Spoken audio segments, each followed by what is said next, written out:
Então, hoje nós vamos ver alguns aspectos matemáticos que são provocados pelo fato de que agora nós dispomos de várias funções de estado que têm uma conexão entre si.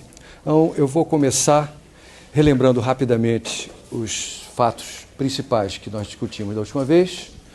Aqui estão as definições dos três novos potenciais termodinâmicos, a entalpia, a energia livre de Helmholtz e a energia livre de Gibbs. Eu estou explicitando quais são as suas variáveis independentes e qual é a relação entre esses potenciais termodinâmicos e a energia interna.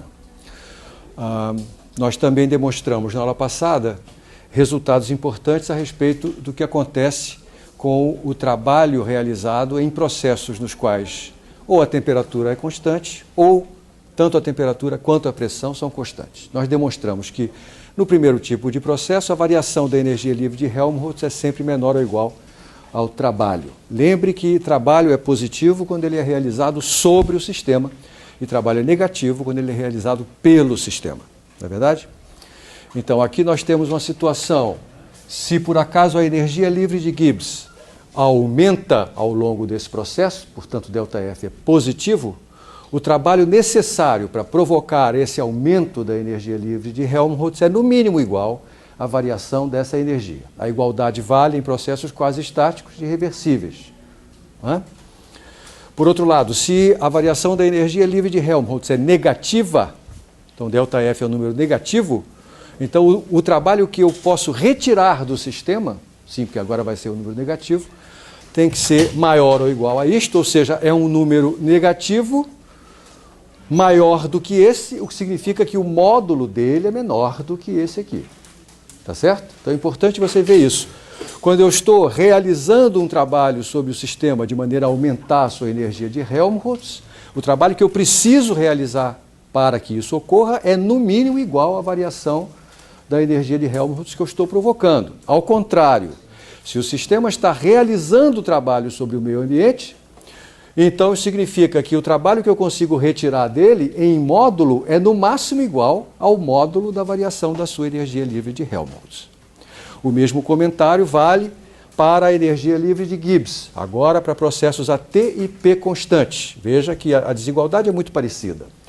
A diferença é que aqui, no primeiro caso, o trabalho que está do lado direito da desigualdade é o trabalho total, ou seja, tanto o trabalho de compressão e expansão quanto o trabalho de outra natureza que esteja acontecendo nesse processo, ao passo que, no segundo caso, o lado direito está ocupado pelo trabalho de outra natureza.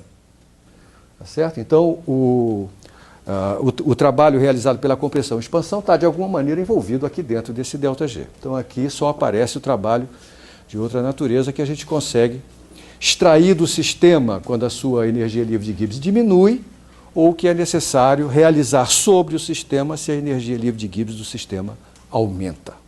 Tá? Nós discutimos um exemplo importante desse segundo caso, um exemplo prático envolvendo a célula de hidrogênio, envolvendo uma bateria de chumbo. Né? Essa aula tem um conteúdo mais matemático do que todas as outras dessa disciplina. E é por isso que eu vou começar aqui com algo que você já deve saber, mas só para me precaver, né? Vou relembrar aqui alguns resultados importantes a respeito do cálculo a várias variáveis. Então, suponha que você tem uma função z que depende das variáveis independentes x e y. Suponha que essa função é suficientemente bem comportada. É uma função para físicos. Significa que ela é contínua, ela tem derivadas são contínuas, tudo que você quiser impor de agradável sobre essa função está valendo. Então, se essa função tem derivadas, então a derivada parcial de z com relação a x, ao contrário dos matemáticos, eu aqui escrevo com clareza qual é a variável que está sendo mantida fixa, é o inverso da derivada de x com relação a z, quando de novo eu mantenho o y constante. Tá?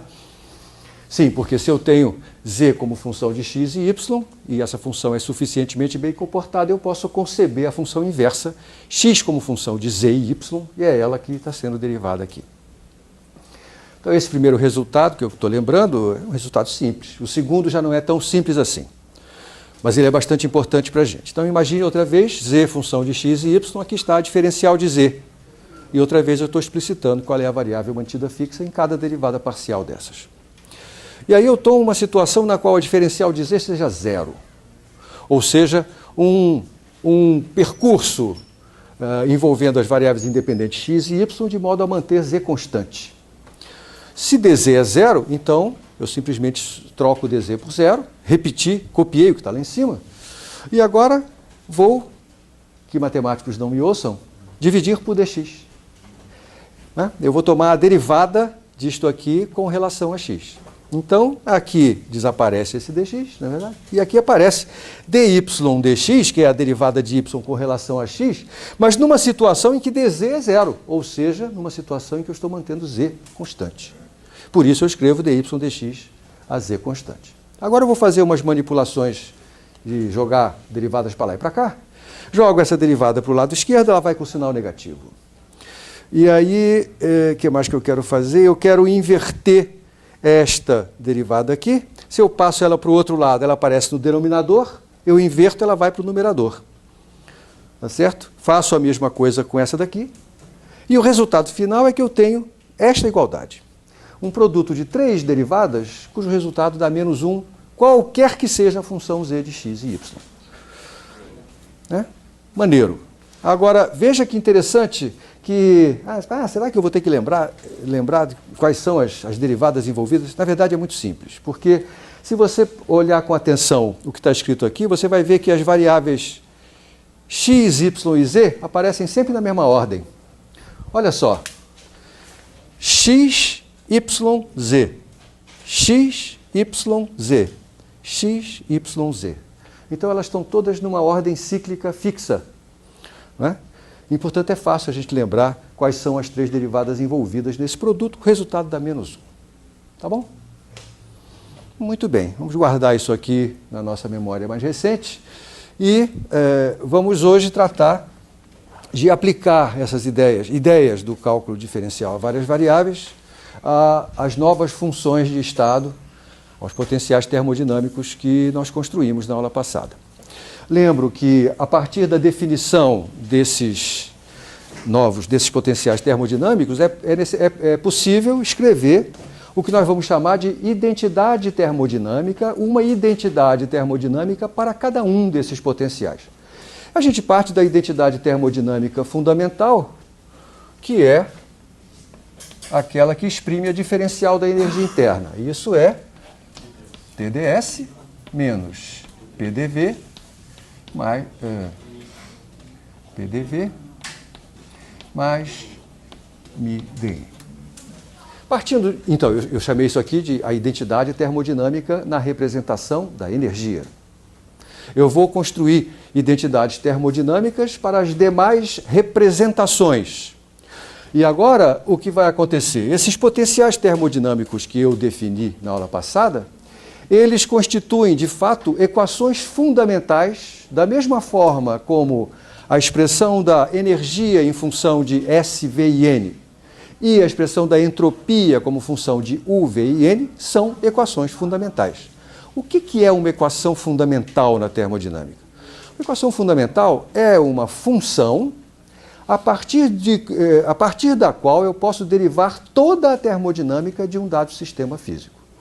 Nós já sabemos que isso é verdade, por exemplo, para a entropia como função de U, V e N. Nós mostramos que se eu conhecer a entropia como função dessas 3 quantidades extensivas, eu obtenho todas as quantidades termodinâmicas do sistema em foco, através de derivadas dessa função. Da mesma forma, se eu conheço a energia interna como função de S, V e N, eu também, por derivação, eu obtenho todas as quantidades termodinâmicas desse sistema. Isso está expresso na identidade termodinâmica que eu acabo de escrever. Se eu conheço U como função de S, V e N, a temperatura desse sistema, por exemplo, é a derivada parcial de U com relação a S, quando V e N são mantidos fixos. Portanto, se eu sei quem é U como função de S, V e N, eu sei qual é a temperatura. Se eu sei U como função de S, V e N, eu sei quem é a pressão, porque a pressão é simplesmente a derivada parcial de U com relação a V, S e N mantidos fixos com sinal trocado. E assim por diante. Portanto, é por isso que eu digo que conhecer U como função de S, V e N é conhecer uma equação fundamental do sistema termodinâmico. E eu vou me referir a ela como a equação fundamental na representação da energia. Ora, eu também vou ter coisas equivalentes para todos os demais potenciais termodinâmicos. Nós começamos a esboçar isso na aula passada, e agora eu vou escrever aqui o que eu vou chamar de as identidades termodinâmicas, uma para cada uma das representações. Então, DH, por exemplo, eu escrevi para você a diferencial de H na aula passada. É fácil a gente lembrar, porque DH é DU mais PDV mais VDP, é a diferencial do produto. O PDV que vai aparecer aqui, ele vai matar o menos PDV que vem da diferencial de U, e, portanto, o resultado é TdS mais VDP mais μdN. E observe que, outra vez, se eu conhecer H como função de S, P e N, eu conheço toda a termodinâmica do sistema. Né? Eu posso obter, por exemplo, o volume desse sistema tomando a derivada parcial de H com relação a P quando S e N estão mantidos fixos. De modo que conhecer a entalpia como função de S, P e N significa conhecer toda a termodinâmica do sistema. Portanto, isso representa uma equação fundamental do sistema, agora na representação da entalpia. Muito bem, você já viu o que vai acontecer com as outras.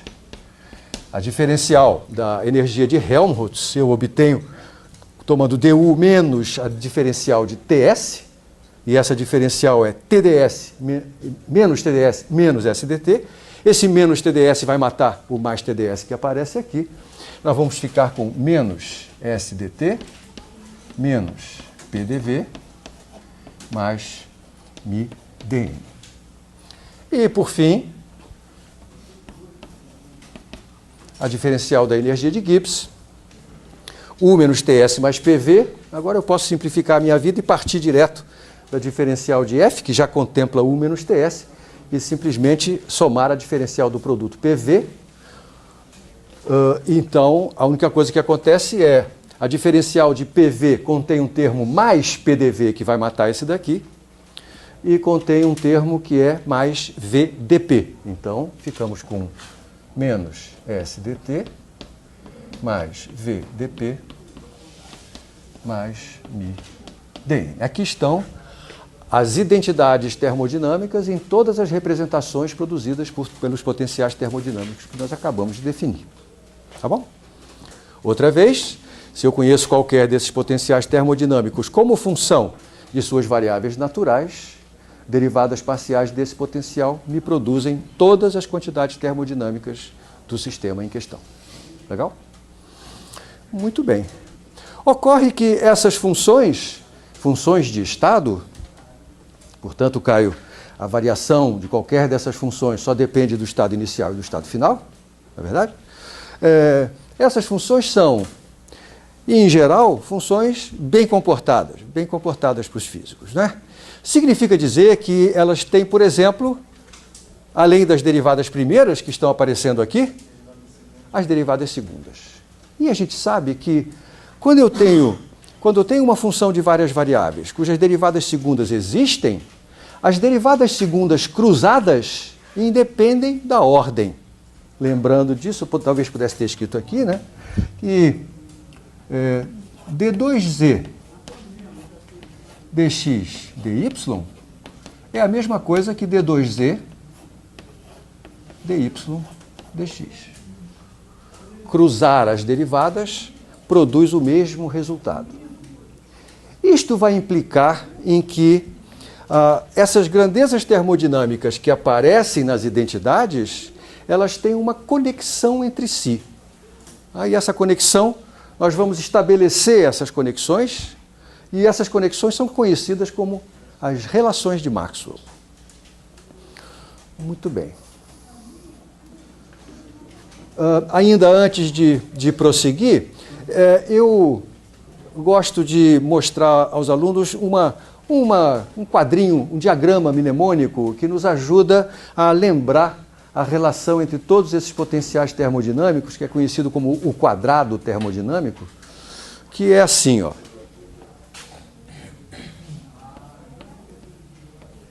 Aqui eu escrevi F e as suas variáveis independentes. Nesse quadrado eu vou ignorar a dependência com N. Em muitas aplicações, a gente está interessado em processos dos quais N não varia, de modo que, por economia ou preguiça, o que quer que você queira privilegiar, eu vou ignorar o N nessa brincadeira. Tá? Para obter F a partir de U, eu tenho que somar, ou tenho que subtrair TS. Aqui está U e suas variáveis independentes, V e S. Eu obtenho a entalpia quando, por uma transformação de Legendre, eu troco a dependência em V, que está em U, por uma dependência em P. Então, a entalpia passa a ser uma função natural de S e P. E, finalmente, G, a energia de Gibbs, é função de T e P. Tá certo? Então, aí está um quadrinho que relembra para a gente, de uma vez só, os 4 potenciais termodinâmicos e suas variáveis naturais. V, F depende de V e T, U depende de V e S, e assim por diante. Além disso, eu posso completar esse quadrinho indicando qual é a conexão que existe entre as grandezas termodinâmicas e as primeiras derivadas dos potenciais. Por exemplo, olhe para a energia. T é a primeira derivada de U com relação à entropia, quando V e, claro, N são mantidos fixos. E T aparece com um sinal positivo aqui. Então, se eu derivar U com relação a S, eu obtenho T. Aqui está a setinha que representa esse processo. Tá? Eu vejo aqui em H que se eu derivar H com relação a P, o resultado é o volume. Se eu derivar H com relação a P, o resultado é o volume, com um sinal positivo. Pronto, agora o meu quadrinho está completo. Porque eu tenho não apenas a dependência dos potenciais termodinâmicos nas suas variáveis naturais, como também tenho, de uma maneira simbólica, representadas aqui quem são as derivadas primeiras de todos esses potenciais. E eu vou ler no quadrinho sem olhar para lá. Por exemplo, eu estou lendo aqui que du, ds, a V constante dá T. A seta me indica isso. Eu estou vendo que dg, dp, a T constante dá V. E eu estou vendo que df, dt, a V constante, e eu estou andando no sentido contrário da seta, da menos S. E com isso eu tenho todas as identidades termodinâmicas sintetizadas num diagrama mnemônico. Bonitinho? Bonitinho. Show. Tá bom. Se você ficou feliz com isso, você vai ficar ainda mais feliz com o passo seguinte, que é eu utilizar o fato de que as derivadas cruzadas têm que ser iguais.